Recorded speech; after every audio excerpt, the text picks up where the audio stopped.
Hello friends, இன்றைக்கி நளினி சமையலில் அருமையான ஒரு ரெசிபி தான் பார்க்க போகிறேங்க.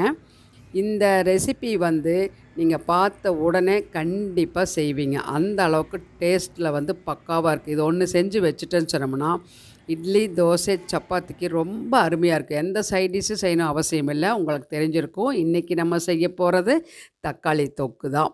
இந்த தக்காளி தொக்கு செஞ்சு வச்சுட்டோன்னு சொன்னோம்னா 1 மாதம் ஆனாலும் கெட்டு போகாது. ஃப்ரிட்ஜ்லேயே ஸ்டோர் பண்ண வேண்டியதில்லை, வெளியவே வச்சுக்கலாம். அந்த அளவுக்கு நம்ம டேஸ்ட்டாக இருக்கும். அந்த அளவுக்கு அந்த ப்ரிப்ரேஷன் இருக்கும். நீங்கள் வீடியோ பார்த்தா தான் உங்களுக்கு தெரியும். இப்போ இந்த மாதிரி செய்யும்போது வெளியே எங்கேயாவது போனாலும் கூட அவசரத்துக்கு சப்பாத்தி, இட்லிக்கு கொண்டு போகலாம். குழந்தைகளுக்கு லஞ்ச் பாக்ஸுக்கு சப்பாத்தியில் தடவி ரோல் பண்ணி கட் பண்ணி கொடுக்கலாம். Welcome back to Nalini Sundar's kitchen. இன்றைக்கி ஹெல்தி அண்ட் டேஸ்டி ரெசிபீஸில் தக்காளி தொக்கு, டொமேட்டோ தொக்கு தான் பார்க்க போகிறோம். அதுக்கு இங்கே 2 கிலோ தக்காளி எடுத்து வச்சுருக்கிறேன். நல்லா கழுவி எடுத்து வச்சாச்சு, தண்ணி இல்லாமல். இப்போ 2 கிலோவுக்கு தான் நான் அளவு இன்றைக்கி சொல்ல போகிறேன். இந்த தக்காளி நல்லா ஃப்ரெஷ்ஷாக இருக்கணும். அதே சமயத்தில் நல்லா பழுத்து இருக்கணும். ரொம்ப கொல கொலன்னு இருக்கக்கூடாது. கொஞ்சம் பார்த்திங்களா, இப்படி அழுத்தி பார்த்தா கெட்டியாக இருக்கணும். அதே சமயத்தில் தக்காளி நல்லா பழுத்து இருக்கணும். அந்த மாதிரி இருந்தால் தான் அந்த தொக்கு நல்லா இருக்கும். பார்த்திங்களா, நல்லா டைட்டாக இருக்கும். அதே சமயத்தில் பழுத்து இருக்குது நல்லா. இப்போது அந்த தக்காளியுடைய காம்பு மட்டும் நீக்கிக்கலாம். இந்த காம்பு பகுதி எடுத்துகிட்டு நம்ம தேவையான சைஸுக்கு கட் பண்ணி வச்சுக்கலாம். சரிங்களா? இப்போது ஒரு பெரிய பாத்திரத்தில் எல்லாமே தக்காளி கட் பண்ணி எடுத்து வச்சாச்சு. அடுத்தது இதுக்கு தேவையான அளவுக்கு பூண்டு, மிளகாய் எடுத்து வச்சுருக்கிறேன். அதுக்கப்புறம் ஒரு லெமன் சைஸ் புளி ஒரு சின்ன டம்ளரில் சுடு தண்ணி போட்டு ஊற வச்சிடலாம். ஊறட்டும். இப்போ ஒரு குட்டி கடாய் வச்சுட்டு சூடான உடனே ட்ரை ரோஸ்ட் பண்ணுறதுக்காக 1 டேபிள் ஸ்பூன் வெந்தயம், 1 டேபிள் ஸ்பூன் கடுகு. கடுகு பார்த்திங்கன்னா சிறு கடுகு எடுத்துக்கோங்க, அதுதான் நல்லாயிருக்கும். இதையே நம்ம லோ ஃப்ளேமில் வச்சுக்கணும். அதாவது சிம் பண்ணி வச்சுட்டு பொறுமையாக நல்லா வறுத்து விட்டுக்கோங்க. நல்லா கடுகு படன்னு வெடிக்கணும்.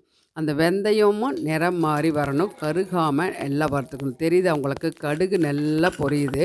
இந்த மாதிரி பொரிய விட்டுறணும். கடுகு பொரியாமல் இருந்தால் கசக்கும். அதனால் கடுகை நல்லா பொரிய விட்டுறணும். வெந்தயம் இந்த மாதிரி நிறம் மாறி வரணும். இப்போ நல்லா பொரிஞ்சிருச்சு. ஃபைனலாக நம்ம ஒரு தட்டுக்கு மாற்றி ஆற விட்டுறலாம். ஆறட்டும். இப்போ அதே கடாயில் ஒரு டீஸ்பூன் எண்ணெய் விட்டுட்டு நம்ம எடுத்து வச்சக்கூடிய மிளகாயை இதில் சேர்த்திக்கலாம். மிளகாய் பார்த்திங்கன்னா நான் என்னோடய கையில் 2 கைப்பிடி சேர்த்திக்க, அதாவது ஒரு 25லேருந்து 30 மிளகாய் இருக்கும். நல்லா காரமான மிளகாய் தான் சேர்த்திருக்கிறேன். உங்கள் காரத்துக்கு தகுந்த மாதிரி எடுத்துக்கோங்க. ஏன்னா 2 கிலோ தக்காளிக்கு இது சேர்த்துனா தான் அந்த தொக்கு நல்லாயிருக்கும். இது இந்த அளவுக்கு வறுத்து தட்டில் மாற்றியாச்சு. அதுக்கப்புறம் பூண்டு பார்த்திங்கன்னா ஒரு 20 பல் பூண்டு. இது பெரிய சைஸாக இருக்கிறனால 20 போட்டிருக்கிறேன். நீங்கள் குட்டி குட்டியாக இருந்ததுன்னா 40 பல் போட்டுக்கலாம், குட்டி குட்டியாக இருந்ததுன்னா. இப்போ அதே எண்ணெயிலேயே நம்ம நல்லா வறுத்து விட்டாச்சு.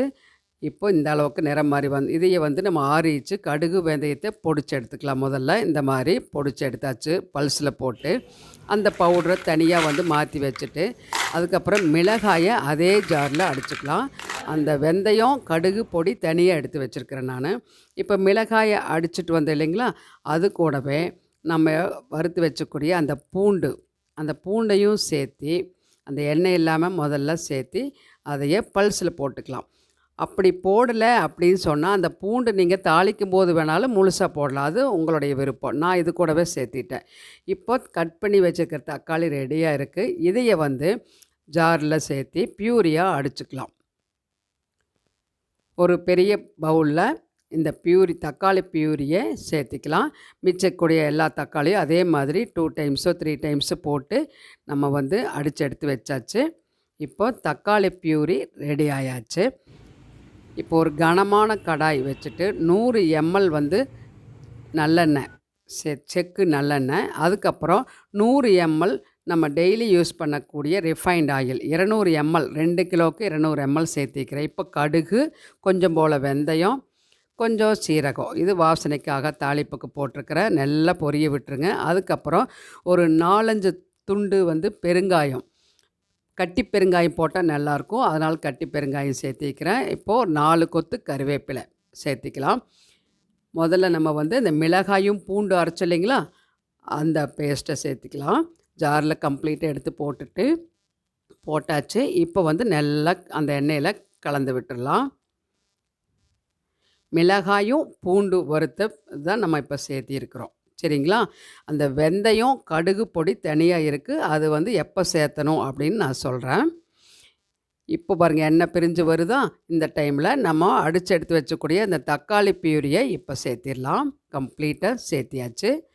இப்போது நல்லா கலந்து விட்டுடலாம். அந்த எண்ணெயோடு சேர்ந்து இப்போது இந்த இது தொக்குக்கு தேவையான கல்லுப்பும் இப்போவே சேர்த்திக்கலாம். சேர்த்திட்டு நல்லா கலந்து விட்டுடலாம். அந்த மிளகாய் பேஸ்ட்டு, மிளகாய் பூண்டு இருக்குது இல்லைங்களா? அது வந்து இந்த தக்காளியோடு சேர்ந்து நல்லா மிக்ஸ் பண்ணி விட்டுடலாம். இந்த அளவுக்கு நல்லா மிக்ஸ் பண்ணி விட்டுட்டோம்னா அப்புறம் நல்லா கொதிக்க ஆரம்பிக்கும். இப்போ கொதிக்க ஆரம்பித்ததுக்கப்புறம் நம்ம லிட்டு போட்டுக்கலாம். பார்த்தீங்களா? நல்லா இப்போ வந்து கொதிக்கும்போது கொஞ்சம் தண்ணி விடுற மாதிரி இருக்கும். அதனால் தண்ணி ஆயிடுச்சேன்னு நீங்கள் கவலைப்பட வேண்டியதில்லை. நல்லா வந்து தண்ணி வற்றி வரும், எண்ணெய் பிரிஞ்சு வரும். இப்போது நல்லா கொதிச்சிட்ருக்கு, தெறிக்குது. அதனால் லிட்டு போட்டு விட்டுருக்குறேன். ஒரு 5 நிமிஷத்து இடையில இடையில எடுத்து கலந்து கலந்து விட்டுக்கோங்க. திக்காயிடுச்சா இப்போது? ஓரளவுக்கு திக்கான உடனே நம்ம அந்த புளி, லெமன் சைஸ் புளி கரைச்சி வடிகட்டி வச்சுக்கிறோம். அந்த புளி கரைசலை இப்போ சேர்த்துக்கலாம். சேர்த்துட்டு திரும்பவும் வந்து நம்ம நல்லா கலந்து விட்டுடலாம். முதல்லையே புளி வந்து தக்காளியோடு அரைச்சிக்கலாமான்னு நீங்கள் நினைப்பீங்க. அப்படி இருந்தால் ஒரு கசப்புத்தன்மை மாதிரி வந்துடும், கசந்து வந்துடும். அதனால் இந்த புளி சேர்த்தும்போது ஃபைனலாக சேர்த்துனா டேஸ்ட்டு பக்காவாக இருக்கும். அதுக்காக தான் நான் இப்போ சேர்த்திருக்கிறேன். இப்போ பாருங்கள் நல்லா கொதிக்குது. இந்த டைமில் நம்ம அந்த கடுகு, வெந்தயம் வறுத்து பொடி பண்ணோம் இல்லைங்களா? அந்த பொடியை சேர்த்திட்டு ஒரு தடவை நல்லா மிக்ஸ் பண்ணி விட்டுடலாம். இப்போவே எண்ணெய் பிரிஞ்சு வரும் பாருங்கள், எப்படி தெறிக்குது பார்த்தீங்களா? அதுக்கு தான் லிட்டு போட்டு விட்டுக்கணும். ஜாக்கிரதையாக இருக்கணும், இல்லாட்டி கையில் எல்லாம் தெரிச்சிடும். அவ்வளோ சூடு கொப்பளமே வந்துடும். அப்படி இருக்குது, கொதிக்கும். இப்போ நான் சிம் பண்ணி வச்சுட்டு தான் கலந்து விடுறேன். அப்போவும் கொதிக்குது பாருங்கள். இந்த அளவுக்கு நல்லா கலந்து விட்டதுக்கப்புறம் நல்ல வாசனை கம கம கமன்னு வருது பாருங்கள். இப்போ எண்ணெய் பிரிஞ்சு வர்றது உங்களுக்கு தெரியுதா? நல்லா திக்காகி வந்திருக்குச்சு. சிம்லேயே தான் கொஞ்சம் வச்சுருந்தேன். எண்ணெய் நல்லா பிரிஞ்சு வந்துட்டுருக்கு. இன்னும் கொஞ்சம் நேரம் வைக்கணும், அப்போ தான் நல்லாயிருக்கும். இப்போ பாருங்கள் அந்த எண்ணெய் பிரிஞ்சு வந்திருக்கு, தெரியுதா உங்களுக்கு? இப்போ கலந்து பார்க்கலாம். நல்லா திக்காய் வந்திருக்குது. அந்த தண்ணி பதம், ஈரப்பதமே இருக்கக்கூடாது. அந்த எண்ணெய் மட்டும்தான் இருக்கணும். அப்போ தான் வந்து கெடாமல் இருக்கும். அதுக்காக நல்லா திக்காக வந்துருச்சு. இந்த டைமில் இன்னும் கூட கொஞ்சம் நல்லெண்ணெய் வேணாலும் தேவைப்பட்டால் விட்டுக்கலாம்.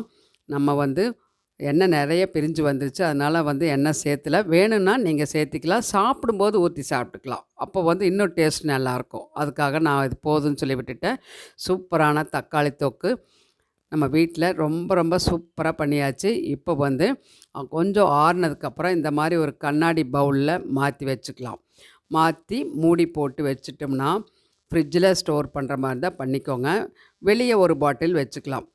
நம்ம வச்சுட்டோன்னு சொன்னோம்னா இட்லி, தோசை, சப்பாத்திக்கு வந்து டெய்லி நம்ம யூஸ் பண்ணலாம். சூடான சாதத்துலேயும் கூட ஒரு ஸ்பூன் போட்டு கலந்து குழந்தைகளுக்கு லஞ்ச் பாக்ஸுக்கு கூட கொடுத்து அனுப்பலாம். அவ்வளோ சூப்பராக இருக்கும். இது விட வந்து ஒரு தொக்கு வேறு என்ன வேணும்? அவ்வளோ ரொம்ப ரொம்ப அருமையான சுவையில் தக்காளி தொக்கு நம்ம வந்து பண்ணிட்டோம். இதே மாதிரி கண்டிப்பாக நீங்கள் செஞ்சு பாருங்கள். கண்டிப்பாக உங்களுக்கும் பிடிக்கும். பிடிக்காதவங்களே இருக்க மாட்டாங்க. தக்காளி இல்லாமல் எந்த ரெசிபியுமே கிடையாது. தக்காளி அவ்வளோ டேஸ்ட்டு கொடுக்கக்கூடியது. அதுலேயும் இந்த மாதிரி தொக்கு சாப்பிடும்போது சொல்லிக்கவே வேணாம். கண்டிப்பாக உங்களுக்கு பிடிச்சிருக்கும். பிடிச்சிருந்தால் லைக் பண்ணி உங்கள் ஃப்ரெண்ட்ஸ் அண்ட் ரிலேஷன்ஸ்க்கு இந்த வீடியோவை ஷேர் பண்ண மறந்துடாதீங்க. இது வரைக்கும் சப்ஸ்கிரைப் பண்ணாமல் நம்ம சேனல் வாட்ச் பண்ணிட்டு இருந்தீங்கன்னா நளினி சுந்தர்ஸ் கிச்சனுக்கு சப்ஸ்கிரைப் பண்ணி தொடர்ந்து எல்லா வீடியோஸ் பார்த்து சப்போர்ட் பண்ணுங்கள். இதே மாதிரி கண்டிப்பாக செஞ்சு பாருங்கள். செஞ்சு பார்த்துட்டு எப்படி இருக்குது, செஞ்சு பார்த்து சாப்பிட்டுட்டு எப்படி இருக்குன்னு உங்கள் ஃபீட்பேக்கை கமெண்ட் பாக்ஸில் கொடுக்க மறந்துடாதீங்க. தொடர்ந்து எல்லா வீடியோஸையும் பாருங்கள். அடுத்த வீடியோவில் இன்ட்ரெஸ்டிங்கான ஒரு ரெசிப்பியில் பார்க்கலாம். Until then, bye from Nalini.